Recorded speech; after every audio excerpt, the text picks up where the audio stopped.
이제 오늘은 역대상 28장 3절로 10절 말씀까지 하나님 말씀 전하겠습니다. 하나님이 내게 이르시되 너는 전쟁을 많이 한 사람이라 피를 많이 흘렸으니 내 이름을 위하여 성전을 건축하지 못하리라. 여기서 보면은 그럼 과연 다윗은 전쟁을 하는 게 잘못이었느냐? 그건 아니잖아요. 하나님의 명령에서 전쟁을 치렀고 그 다음에 이스라엘 나라를 보존하기 위해서 전쟁을 치렀습니다. 여기서 말하고자 하는 것은 뭐냐 그러면은 하나님께서는 각자 맡기신 한계가 있다는 거예요. 각자 맡기신 한계. 그리고 성전을 건축하는 것도 제가 지난주도 말씀드렸지만 하나님이 먼저 건축하라 그것도 아니었어요. 하나님이 먼저 건축하라 그것도 아니었고 다윗이 성전을 건축하고 싶다 이렇게 말씀을 드렸고, 그래서 그 너희들을 위하여 다윗과 이스라엘 백성을 위하여 성전을 허락해 주셨죠. 그렇죠. 그리고도 불구하고 또한 하나님께서는 그 다윗에게 성전 짓는 것을 허락하지 아니하셨고 그 한계를 다윗에게 내려주셨다 이렇게 이제 여러분이 보면 되는 거고요. 24절 보면 그러나 이스라엘 하나님 여호와께서 전에 나를 내 부친의 온 집에서 택하여 영원히 이스라엘 왕이 되게 하셨으니, 그러니까 이제 이 하나님께서 이제 쭉 구약에서 여기까지 역대상까지 이야기가 뭐냐면요, 하나님은 이스라엘을 택하셨다 먼저 나와요. 하나님 이스라엘 택하셨다. 언제? 출애굽 때. 출애굽 때 택하셨다라고 보면 돼요. 그래서 이제 그 모든 그 민족 중에 이스라엘이라는 나라를 선택했을 때 그 이스라엘 나라가 자체적으로 어떤 그 칭찬을 들을 만한 족속이었기 때문에 선택하는 게 아니라 하나님의 기쁘신 뜻대로 이스라엘을 선택하셨다. 선택하셨고 또 그 이제 이스라엘이라는 나라 그 민족 중에서 유다 지파를 선택하셨다. 유다 지파를 선택하셨다. 그 다음에 그 유다 지파 중에서도 이새의 아들들을 선택하셨다. 이새의 가문을 선택하셨다. 이새가 누구예요? 다윗의 아버지잖아요. 이새의 가문 중에서도 다윗을 선택했다. 그 이야기가 이제 쭉 지금 역대상까지의 그 이야기예요. 그래서 아주 명백하게 선택 교리는 어디서 나오냐면 아예 창세기부터 선택 교리가 나오잖아요. 창세기부터. 왜? 창세기부터 노아를 선택하셨고, 그렇잖아요. 노아를 선택했고 아브라함을 선택했는데 아브라함은 그야말로 하나님 누군지도 모르는 지역에서 출신이에요. 이스라엘의 족보도 아니고 갑자기 나타난 갈대아 우르 지역에 살고 있는, 지금으로 말하면 이라크 지역에 살고 있는 이 갈대아 우르 지역에 살고 있던 아브라함을 선택하셨고, 아브라함을 왜 선택했느냐? 밑도 끝도 성경에는 나와 있지가 않아요. 아브라함을 왜 선택했는지 그 근거도 이유도 없습니다. 계속적으로 창세기부터 아예 성경은 선택 교리로 흘러나오거든요. 선택 교리로. 그래서 이제 그 선택 교리가 역대상에서는 뭐라고 합니까? 다윗에 이르기까지. 그리고 선택 교리를 하나 더 나가서냐면 솔로몬에 이르기까지. 이렇게 이제 이야기를 합니다. 솔로몬에 이르기. 재밌는 것은 뭐냐 그러면은 사무엘상하나 사무엘서나 열왕기서에서는요, 다윗이 솔로몬을 선택했다 이렇게 나와요. 다윗을 선택했다. 그런데 이 역대기에서는 하나님이 선택했다 이렇게 나옵니다. 자, 그래서 좀 4절 계속 읽어보면요, 내 부친의 온 집에서 택하여 영원히 이스라엘 왕이 되게 하셨나니 곧 하나님이 유다 지파를 택하사 머리를 삼으시고 유다의 가문에서 내 부친의 집을 택하고 내 부친의 아들들 중에서 나를 기뻐하사 온 이스라엘의 왕을 삼으셨는다. 그렇게 이제 택하셔가지고 이 역대기의 기자, 우리가 흔히 알고 있는 에스라로 느끼는 그 기자의 가장 하고자 하는 이야기, 역대기를 통해서 가장 하고자 하는 이야기가 뭐냐면요, 다윗 가문, 즉 유다 가문 중에서의 다윗 가문이 이스라엘의 온 왕이다라는 걸 말하고 싶은 거예요. 그래서 즉 이스라엘의 12지파 중에 유다 가문이 하나님 선택한 왕의 족보다 이걸 이야기를 하고 싶은 거예요. 그래서 우리는 이 다윗의 족보를 중심으로 이스라엘 전체는 다시 모여야 된다. 이 이야기를 이제 완전히 유다 지파주의의 성경관이 바로 역대기거든요. 그래서 유다 지파의 중심으로 역대기 썼으니까 제일 중요한 게 뭐예요? 다윗 가문이 중요하고, 그다음 중요한 게 성전이 중요하고, 또 성전이 중요하니까 성전에서 제사드린 레위 지파나 제사장이 중요하고, 이게 역대기 기자의 목표거든요, 목표. 그러니까 제가 지난번에 말씀드렸지만 포로에서 귀환한 사람들, 포로로 갔다가 귀환한 사람들, 그 귀환한 옛날 포로들 있잖아요. 그 뭐 북이스라엘 사람들의 포로들은 거의 흔적도 없어요. 이제 거의 흔적도 없이 다 사라져 버렸고, 왜 걔네들은 페르시아 때 이미 사라져 버리고 말았어요. 없어요. 그 사람들은. 그런데 이 유다 지파 사람들은 다시 끌려갔다가 왔기 때문에, 페르시아가 아니라 아수르 시대 없어져 버리고, 북이스라엘 아수르 시대 없어지고 남유다만 바벨론의 포로로 끌려갔다 이렇게 이제 왔는데 그래서 이제 남유다 중심으로 이제 다시 이스라엘이 형성된 거라. 그럴 때 이제 이 역대기 기자가 뭘 주장한다고요? 유다 지파 중심, 성전 중심, 다윗 중심, 이 레위 지파 중심. 요게 이제 남유다의 정체성이다. 남유다의 정체성은 바로 요거다라는 걸 이야기하려고 지금 역대기 기자는 쭉 쓰고 있습니다. 그래서 이제 사실 4절 말씀의 맨 마지막에 아무것도 아닌 것 같지만 온 이스라엘 왕이다. 이게 이제 사실은 역대기 기자가 하고 싶은 이야기예요. 온 이스라엘 왕은 다윗 가문이다. 이렇게 이야기를 하고 싶은 거죠. 자, 여호와께서 내게 여러 아들을 주시고 그 모든 아들 중에서 내 아들 솔로몬을 택하사 여호와의 나라 왕에 앉혀 이스라엘을 다스리게 하실세. 이제 여기서 보니까 뭐라고요? 여러 아들을 주시고 그 모든 아들 중에서 내 아들 솔로몬을 택했다 그랬거든요. 참 재밌는 게 뭐냐면은 여기 이제 5절에 보면은 여러 아들 중에 있어요. 그 중에 이제 왕권에 도전했던 애들이 큰아들 암논, 그 다음에 압살롬, 그 다음에 아도냐, 이렇게 세 아들이 왕권에 도전했었어요. 솔로몬 전에. 그래가지고 그네들은 다 비참하게 죽음을 경험하게 됐죠.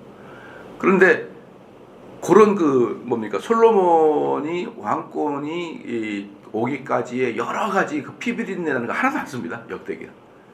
그런 거 이제 역사서, 진짜 역사서는 사무엘서하고 열왕기서죠.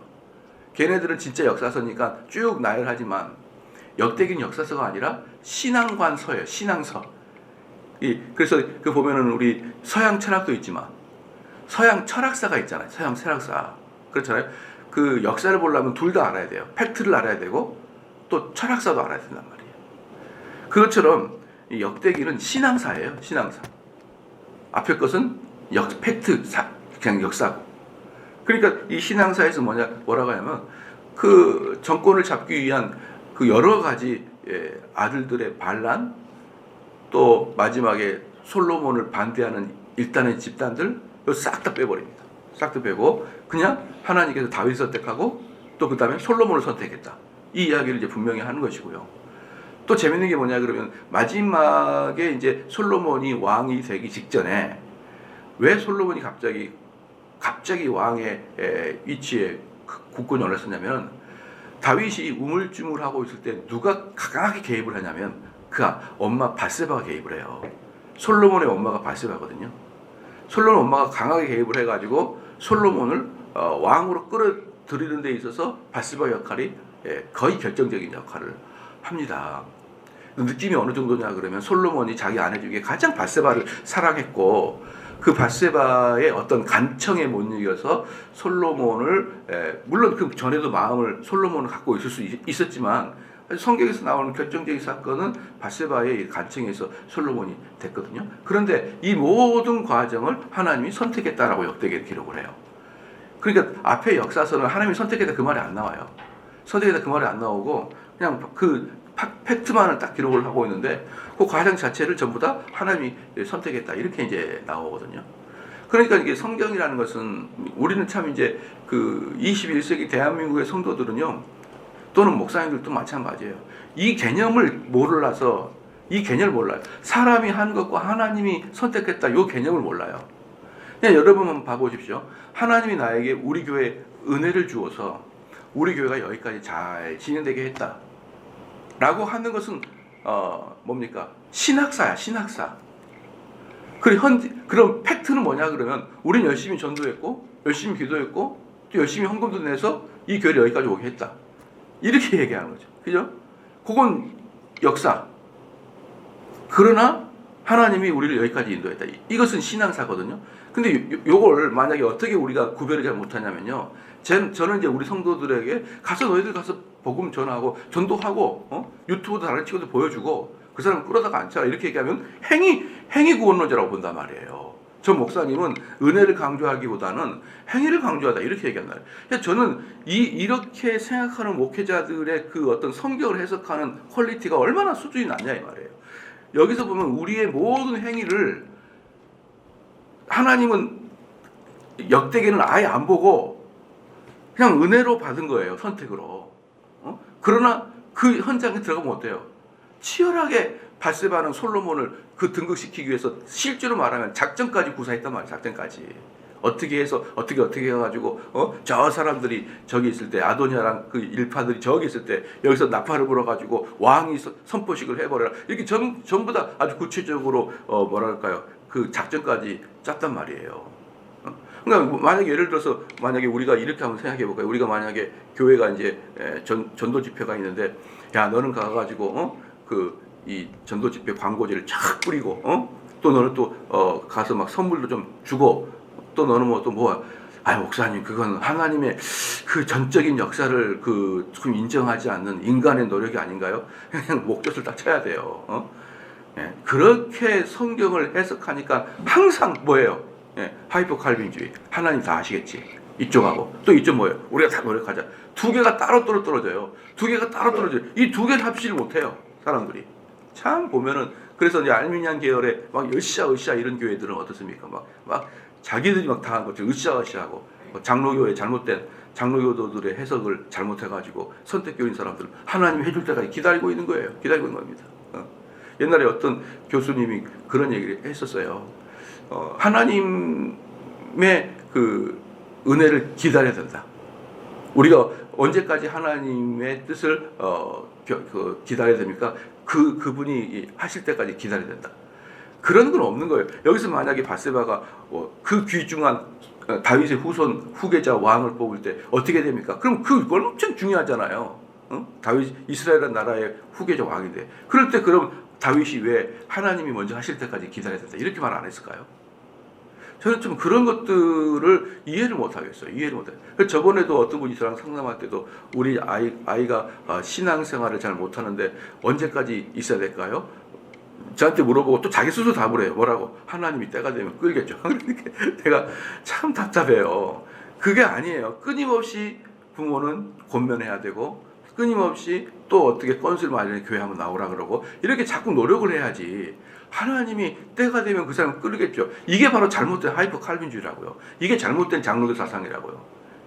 이 선택교리, 먼저 은혜교리가 잘못된 게 아니라 요 은혜교리를 잘못해서 가는. 그 하나님이 먼저 끄시겠죠. 이렇게 하면은 여러분 그 인간이 무슨 로봇도 아니고 뭡니까? 인간은 인격적인 존재이기 때문에 우리가 상식전에서 최선을 다해서 그 일을 여러분 감당을 여러분 해야 되는 것입니다. 해야 되는 거예요. 그래서 오늘도 이제 보니까 참 재밌는 게 뭐냐면은 이제 우리가 보수적인 개신교하고 진보적인 개신교를 나누는 것 중에 아주 큰 것 중에 하나가 11조 문제거든요. 11조 문제예요. 보수주의자들은 성경의 원리대로 전부 다 11조를 강조합니다. 어느 보수주의든지. 근데 그 진보주의는 안 그래요. 진보주의자들은 11조는 구약에서 끝났다 이렇게 얘기를 합니다. 근데 특별히 천주교도 11조는 끝났다 이렇게 얘기를 하거든. 천주교도. 그래가지고 이제 진보적 개신교 목사하고 천주교 신학자 둘이 앉아서 토론을 하는 걸 봤는데 천주교 신학자가 그런 말 하더라고요. 개신교에서는 11조를 강조하는 것은 아닌 것 같다. 이미 구약에서 끝났다고 본다. 그러니까 개신교가 그러냐고 끝났는데 내가 물어봤어요. 그러면 로마 가톨릭 천주교는 11조 할까 안 할까요? 어떻게 11조를 안 하면, 11조는요 실질적으로 교회가 재정적으로 어려움에 빠지지 않도록 운영이 돼야 복음이 전파되는 거라고요. 모든 사역, 모든 교회에서 하고자 하는 사역 그것을 국가나 어떤 그 큰 바티칸이라는 엄청난 본부에서 돈이 하달되지 않는, 우리 교회 자체적으로 움직이지 않으면 교회는 억눌리게 돼요. 예를 들어서 독일 교회 같은 경우는 어떻습니까? 아예 생기가 사라져 버렸어요. 생기가. 유럽 교회가 생기가 사라진 이유가 뭐냐면 국가에서 받아서 그래요. 돈을. 그럼 로마 카톨릭은 11조를 할까 안 할까요? 걔네들은 안 합니다. 그러면 걔네들은 로마 바티칸에 돈이 왜 이렇게 많을까요? 여러분, 우리나라에 있는 성모병원 전부 다 로마 카톨릭 바티칸으로 갑니다. 성모병원의 돈은 전부 다 본부로 가요. 우리나라에 있는 대학들, 카톨릭 대학들, 예컨대 서강대학교, 뭐 카톨릭 대학교 전부 다 등록금 다 가요. 자기네들 돈을 천문학적으로 걷어들이면서 앉아서 하는 말이 뭐라고요? 참, 그렇게 열심을 가하는 것 자체를 지나친 공산당 이상주의자. 저는 이상주의 전부 다 공산당이라 그래요. 이상주의자들의 말처럼 돌아갈 것 같습니까? 돌아갈 것 같아요. 저는 이런 그 성경을 정말 너무 이상적으로 현실을 전혀 고려하지, 성경은요 현실적인 책이에요. 여러분들 쭉 성경 읽어보면 정말 성경은 이렇게까지 이야기하나? 일하지 않는 데는 먹지도 말라. 현실적이에요. 그렇게 말하는 고전이 어디 있습니까? 다 막 도우라 이렇게 이야기하죠. 근데 성경 딱 말합니다. 일하지 않는 데는 먹지 말라. 게으른 자는 속기 망할 것이다. 그래서 이렇게 현실적인 문제를 눈 감아 버리고 하나님이 해주시겠지, 하나님이 어떻게 하겠지, 정말 저는 알다가도 모르겠습니다. 이렇게 성경을 그 로마 카톨릭 신학자도 그런 식으로 이야기를 하고 앉아있고, 진보적 목사도 그렇게 하고 인자 앉아있고, 참 답답합니다. 답답해요. 그래서 그렇게 이제 4절 맨 마지막에 나를 기뻐하사 온 이스라엘 왕을 삼으셨다라고 하나님이 선택하셨다라고 이제 분명히 이야기하셨고, 5절에 여호와께서 내게 여러 아들을 두시고 그 모든 아들 중에 내 아들 솔로몬을 택하사 여호와의 나라 왕에 앉혀 이스라엘을 다스리게 하실세. 그러니까 여기서도 뭐냐면 이제 이것은 다윗이 마지막에 유언처럼 백성들을 딱 앉혀놓고 뭐라 그랬어요? 설교하고 있는 거예요. 설교하고 다윗이. 그러니까 28장 1절 보면요, 다윗이 이스라엘 모든 고관들 곧 각 지파의 어른과 왕을 섬기는 반장들과 천부장들과 백부장들과 및 왕과 왕자의 모든 소유와 가축의 감독과 내시와 장사와 모든 용사를 예루살렘에 소집하고, 예루살렘 소집하고, 2절에 이에 다윗 왕이 일어서서, 그렇잖아요. 그러니까 모든 사람을 소집해가지고 이제 다윗이 연로한 몸으로 일어서는 거예요. 일어서서 그들한테 이제 강의를 합니다. 여러분, 이제 이게 쉬울 것 같잖아요. 이제 다 돌아가시기 직전인데 다윗이 일어나가지고 사람 소집해가지고 연설하는 게 뭐 대단한가? 여러분, 마이크가 없는 시대예요. 마이크가 없는 시대.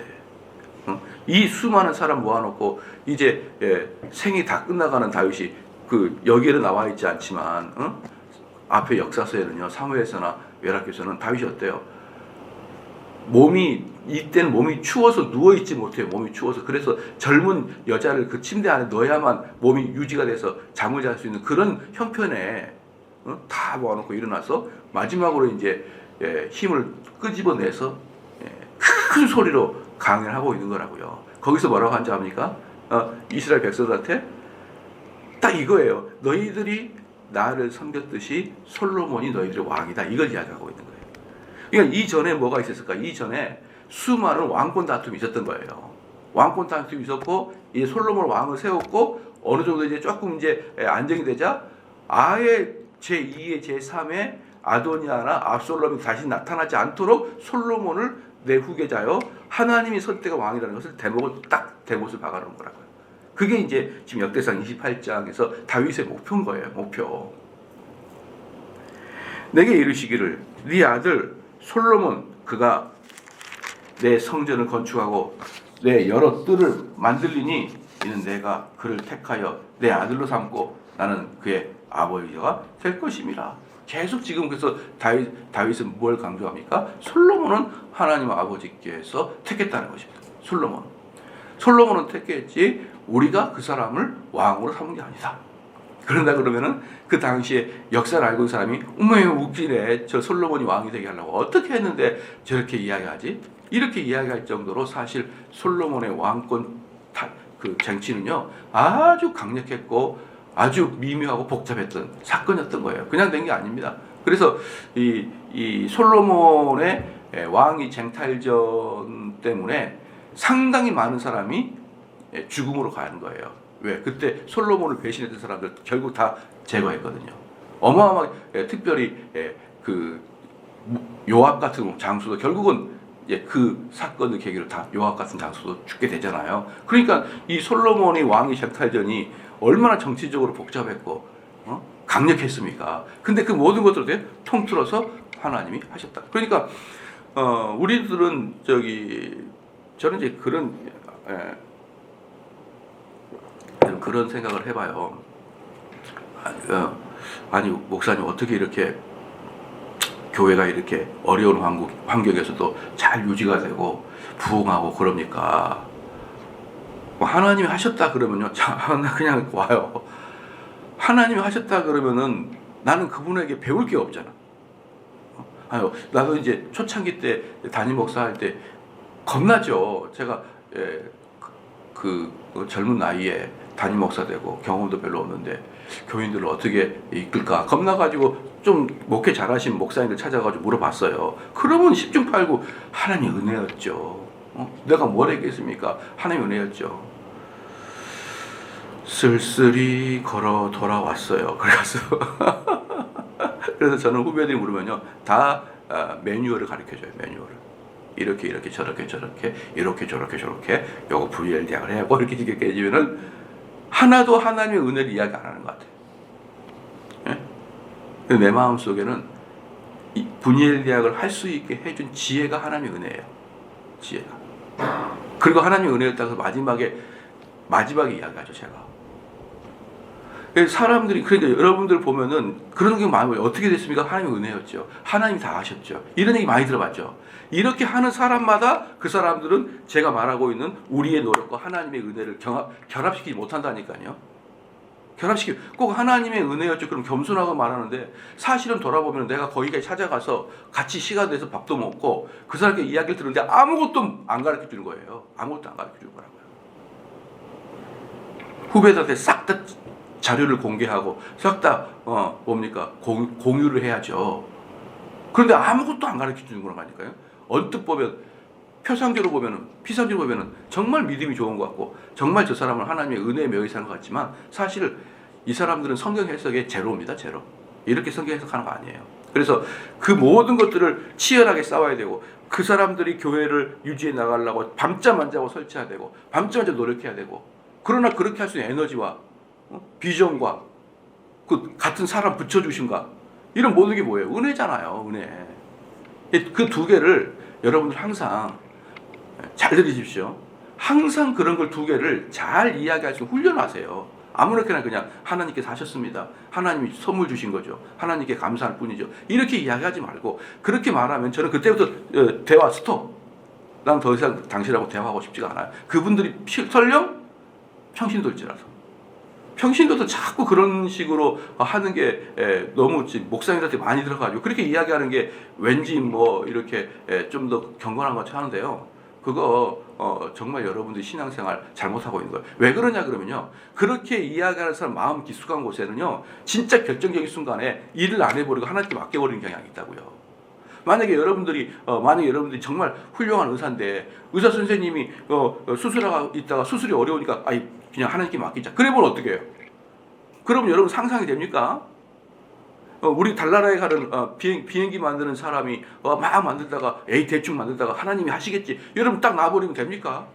사람이 목숨이 왔다 갔다 하는 일에 그런 식으로 할 수 없듯이 매사에 내가 할 일을 최선을 다해서 완수하란 말입니다. 내가 할 수 있는 최선을 다해서 완수해야지 대충 한 다음에 그 대충과 게으름을 커버하기 위해서 하나님이 하셨어 이래버리면요, 하나님을 경홀히 여기는 거예요. 경홀히.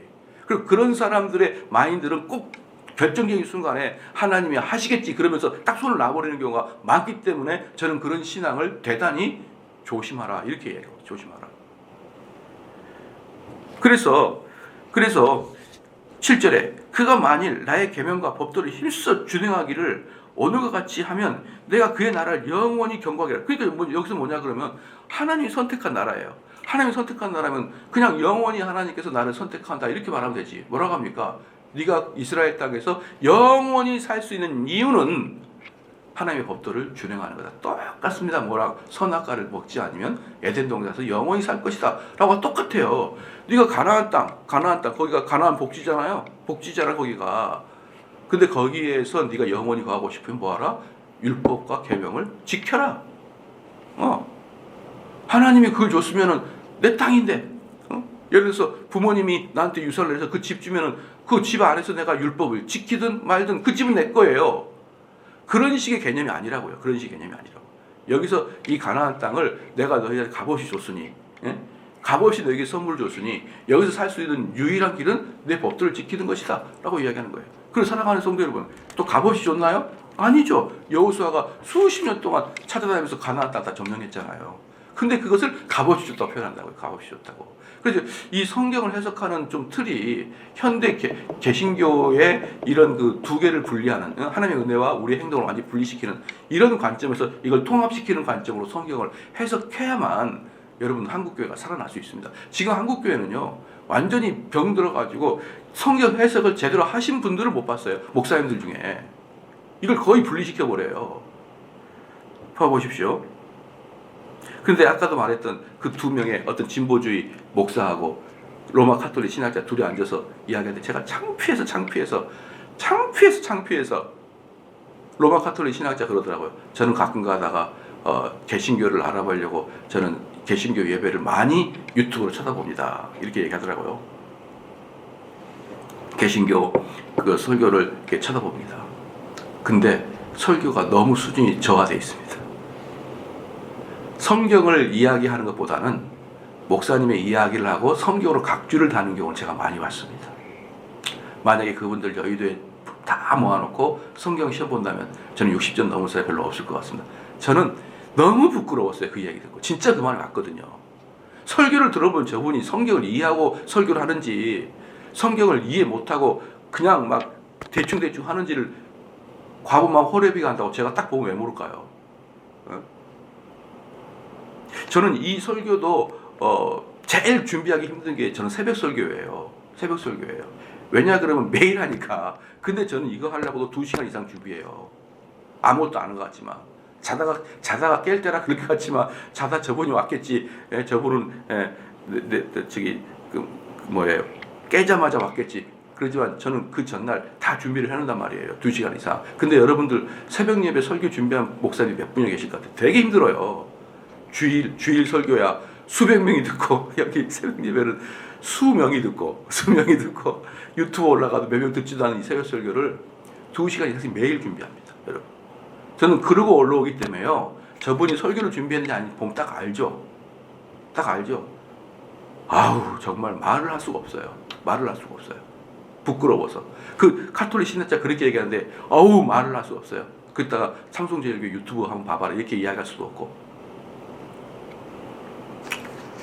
그 진보주의 그 자유주의 그 목사가 다음에 우리 여기 뭡니까 청목회 토론회 때 그 양반 초청했어요. 다음에 한번 여러분이 와가지고 죄송합니다만 작살 내주세요. 질문해가지고 그분 초청해가지고 보수주의 기독교 진보주의를 주장할 수 있느냐 요 토론회를 할 거예요. 그래서 보수적인 사람은 보수적인 주장해야 된다.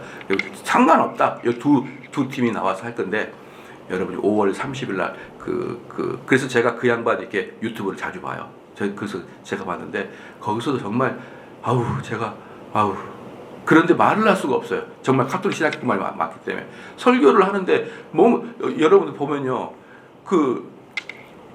뭡니까 저는 정치적으로는 여러분이 제가 어느 정도 보수적이라는 걸 알고 있겠지만 저는 그 보수적이를 그 사람들이 설교 시간에 뭔 놈의 시국 이야기를 그렇게 많이 합니까? 태극기 집회하는 분들. 무슨 놈의 설교 시간이 그래요? 무슨 놈의 설교 시간에 대통령을 막 까고 그럽니까?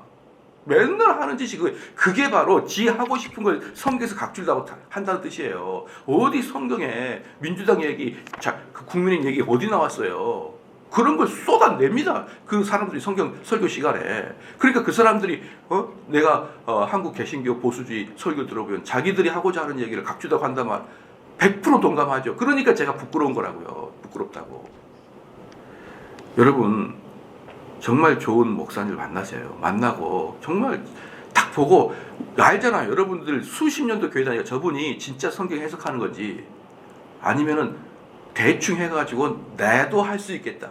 평신도인 나도 저렇게 설교할 수 있겠다. 그 정도의 설교인지 구별해가지고 그 교회를 떠나버리라고요.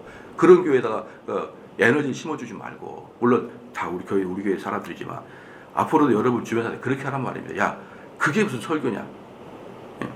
지난번에도 어떤 분한테 당신네 교회 설교를 어떠세요? 아, 우리 교회 목사님 설교는 별론데 교회에 설교만 있나요? 찬양도 있고 교제도 있고 여러 가지 또 외부적인 게 많잖아요. 제가 혼내놨습니다.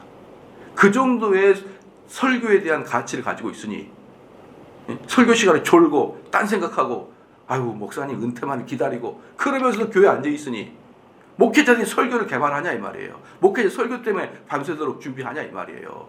성도들이 금방 티를 내고 목사님 설교 준비 안 하면 우리가 다 교회 안 나갈 겁니다. 그러면 밤새도록 설교 준비한단 말이에요. 잠도 못 자고. 그런데 설교 시간에 졸라도 가고 내가 여기서 뭐 모태신앙부터 다녔고 엄마부터 다녔고 아이고 답답해요. 답답합시다. 자 보면은 8절 말씀 이제 너희는 온 이스라엘 곧 여호와의 회중에 보는 데서와 우리 하나님이 들으시는 데에서 너희 하나님 여호와의 모든 계명을 구하여 지키기로 하라. 그리하면 너희가 이 아름다운 땅을 누리고 너희 후손에게 끼쳐 영원한 기업이 되게 하리라. 여기서 큰 복을 받으려면 뭐하라? 조건절이잖아요. 이거 지켜라. 조건절이에요. 여러분 복 받기를 원합니까? 복 받을 일을 해야 됩니다. 복 받을 일을 해야 돼요. 그리고 복 받을 것을 각오해야지 복 받은 일은 안 하고 하나님께 왜 이렇게 내 삶은 팍팍합니까? 그렇게 해봐야 여러분 하나님은 그 사람들을 갑자기 복을 주고 그러는 게 아닙니다. 여러분. 항상 복 받을 짓을 하는 사람이 복을 받는 거예요. 그래서 우리 어머니가 옛날에 항상 그랬어요. 우리 어릴 때 야, 대훈아 엄마한테 물어봐. 엄마한테 네가 복을 받을지 안 받을지 엄마한테 물어봐. 항상 그랬어요. 항상 보면은 착하고 이런 사람은 복을 받아요. 보면 결국은 엄마한테 물어보면 다 안다. 그 말이 맞아요. 그때는 아이고 그랬는데 지금 보니까 그게 딱 성경적이에요. 계명을 지켜라. 이 계명이 뭡니까? 사랑을 지키는 것이고 하나님 거룩히 여기는 것이고 가난한 자를 돕는 것이고 이게 다 계명이잖아요. 그걸 지키면 너가 이스라엘 땅은 어때요? 대대로 복받고 살 것이다 라고 이야기하는 것이죠. 그래서 9절 말씀에 내 아들 솔로몬아, 이제 8절까지는 전 국민에게 이야기를 했어요. 아까 딱 다윗이 일어나가지고 전체 국민들에게 얘기한 다음에 이제 9절에는 솔로몬으로 바뀌어요. 딱 바뀝니다. 솔로몬으로 바뀌어서 너는 내 아버지의 하나님을 알고 온전한 마음과 기쁜 뜻으로 섬길지어다 그랬거든요. 그래서 네 아버지 하나님 그랬거든요. 예를 들어서 그 아브라함의 하나님, 이삭의 하나님, 야곱의 하나님이여. 아브라함의 하나님, 이삭의 하나님, 야곱의 하나님이여라고 부르는 것이 창세기에서는 흔합니다. 그렇잖아요. 우리 조상의 하나님, 그때 우리 조상의 하나님이라고 할 때는 아브라함의 하나님, 이삭의 하나님, 야곱의 하나님이에요. 자, 그럴 때 아브라함의 하나님, 이삭의 하나님, 야곱의 하나님은 어떤 하나님이냐? 언약의 하나님, 언약의 하나님. 예. 그들은 언약 백성의 대표자들이니까. 그들은 족장들이었으니까. 그래서 아브라함의 하나님, 이삭의 하나님, 야곱의 하나님, 우리의 언약의 하나님, 언약을 신실하게 지키신 하나님 이거거든요. 그러면 여기서 다윗이 내 아버지, 내 하나님이라고 할 때 다윗이 말한 내 하나님 뭐냐 좀 달라요. 그 뭐냐면 환난 중에서 건지신 하나님이에요. 다윗이 경험한 하나님은 환난 속에서 자기를 지키시고 견디신 하나님이죠. 그러니까 지금 솔로몬에게 지금 이야기하고 있는 게 뭐냐면 솔로몬 너는 하나님을 알아라. 어떤 하나님? 죽음에서 나를 건지시는 하나님. 사망의 음침한 골짜기를 갈지라도 해를 나한테 끼치지 아니하시는 그 하나님을 너는 기억하라. 이렇게 이야기하는 것입니다. 그러면서 온전한 그래서 내 아들 솔로몬아 너는 내 아버지 하나님을 알고 온전한 마음과 기쁜 뜻이에요. 여기서 온전한 마음과 기쁜 뜻 한 가지 있습니다. 그래서 여러분 이 신앙생활 할 때요 온전한 마음을 가져야 기쁜 거예요. 온전한 마음을 가져야. 그래서 이 교회에서도 온전한 마음, 즉 이 교회가 완전히 좋아. 이 교회가 완전히 좋아. 이럴 때 기쁨이 나오는 것이지. 이 교회는 이런 장점도 있고 이런 단점도 있고. 여러분 그게 똑똑한 것 같잖아요. 그래요. 똑똑하죠. 근데 기쁨은 없어요. 예, 기쁨은 없다고요. 만약에 우리가 처음에 연애할 때 뭡니까? 모든 게 다 좋아요. 너 걔가 뭐가 좋냐? 머리부터 발끝까지 다 좋다는 거예요. 말투도 좋고 다 좋아. 근데 장가가고 시집가간 다음에 당신은 이런 장점인데 이런 단점이 있어. 왜? 그게 보여. 그때는 이미 사랑의 관계 많이 식은 관계예요. 사랑하는 사람들은 그냥 다 이쁜 거예요. 다. 물론 자녀를 완전히 사랑하고 자녀가 잘 되기 위해서는 이런 장점과 단점이 있지만 그것은 그 사람을 잘 되게 하기 위함이고 단점을 보완해 주기 위한 아버지의 마음이고 보편적으로 우리가 사랑에 눈이 멀어버리면요 장단점이 보이질 않습니다. 그런데 교회를 사랑함이 뭐가 사랑함이에요? 하나님의 사랑함입니다. 왜냐하면 교회에서만 하나님 말씀이 강론되니까. 그런데 이 교회는 이런 장점이 있고 이 교회는 이런 단점이 있어. 물론 있죠. 근데 장점이 너무 커서 그런 게 별로 고려가 안 되는 그런 교회를 사랑할 때 놀랍게도 기쁨이 따라온다. 기쁨이 따라옵니다. 그래서 온전한 마음과 기쁜 뜻으로 섬길지어다. 여호와께서는 모든 마음을 감찰하사 모든 의도를 아시나니 네가 만일 그를 찾으면 만날 것이요 만일 네가 그를 버리면 그가 너를 영원히 버리시라. 여러분 이런 말이 있죠. 또 이것도 이제 여러분들이 잘 알아야 돼요. 항상 하나님 먼저 찾아오시죠. 그죠? 그것도 여기 봐봐요. 네가 먼저 찾으면 하나님이 너를 찾을 것이요. 네가 그를 버리면 그도 버릴 것이다. 전혀 반대 이야기가 나오잖아요. 그러니까 이 반대 이야기가 여러분 신앙생활에 계속 나와야 된다니까요. 목사님, 저는 뜨겁지 않은데 어떡하죠? 저는 하나님이 살아계시지 않는 것 같은데요. 어떻게 합니까? 그럼 하나님이 때가 되면 당신이 찾아올 것이다. 때 찾고 구하고 두들겨. 그러면요. 계속 말씀 연구하고 목사님 설교할 때 앞에 앉아있고 기도 모임 가고 찾고 구하고 두들겨야 돼. 그렇게 이야기해야죠. 그럼 목사님 행위론 아닙니까? 성경에 다 나왔잖아요. 근데 돌아보면은 제가 30살 때 성경 가지고 완전히 미친 사람처럼 하나님의 은혜 이런 것을 생각하지 않고 미친 사람 성경 연구했어요. 지금 돌아보면 그때 내 마음 누가 줬을까요? 어떤 사람이 미친놈처럼 성경을 하루에 10시간씩 연구한 사람이 몇 명 있어요. 수년 동안을 거의 미치듯이. 저는 그렇게 30대 그렇게 성경을 연구하고 지금도 별거 아니지만 언제나 저는 설교를 준비를 안 하면 안 서요. 왜냐하면 하루하루 그렇게 탄력받아 할 수는 있어요. 근데 그렇게 해버리면 나는 도태가 되니까 그걸 극복하려고 계속 합니다. 그런데 이것은 전적인 정대훈의 개인의 노력이에요. 근데 저는 주일날 모든 사역이 끝나고 오늘도 하나님의 은혜로 저를 잘 사용해 주셔서 감사합니다. 그런 마음이 없는 날이 한 번도 없어요. 한 번도. 그러나 저는 설교 준비할 때 밤새서 간단 말이에요. 밤새서. 여러분들이 꼭 이런 신앙을 좀 가졌으면 좋겠습니다. 그래서 10절에 그런즉 이제 너는 삼갈지어다. 여호와께서 너를 택하여 성전의 건물을 건축해 하셨으니 힘써 하자. 네가 밤새도록 해라. 택했다. 밤새도록 해라. 택했다. 피를 토하듯이 했다. 택했다. 어때요? 계속 왔다 갔다 하죠. 요게 신앙인의 마음이에요. 요게. 그래서 이제 우리 성도들은 바로 이런 부분에서 익숙하게 돼가지고 여러분의 그 삶에서 치열하게 살아가시고, 게으름을 가지고 살아가지 마시고 열심히 살아가시고 맡은 바 최선을 다해 살아가시고 밤에 누울 때 하나님의 은혜가 여러분 마음속에 더 싹트걸요. 어떻게 나에게 이렇게 오늘도 힘있게 살아갈 수 했지? 어떻게 하나님 나에게 이렇게 오늘도 이렇게 열정을 줘서 내일을 하게 했지? 오늘도 보람 있는 하루였습니다. 라고 하나님께 기도하고 죽으셨단 말이에요. 기도하시겠습니다.